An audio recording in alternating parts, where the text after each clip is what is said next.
Terve! Se on Pauli Paavilainen itse. Vieläkö sä soittelet ja kiertelet ympäri maailmaa? Tuossa vähän aikaa sitten mä olin jotenkin tosi väsynyt ja...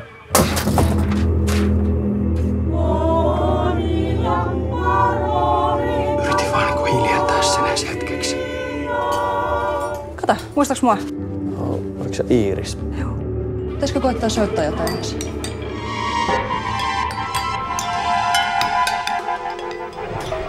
Sori, mä oon tottunut vähän niinku soittaa oikein. Pitäisikö sun sit pikkuhiljaa opetella tekee virheitä? Käy.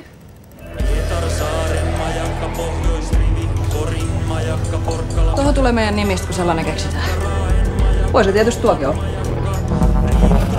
Me ei ole bändi, vaan me ollaan joku puolisotilaallinen äänitaidekollektiivi. Polttakaa vaikka kaikki.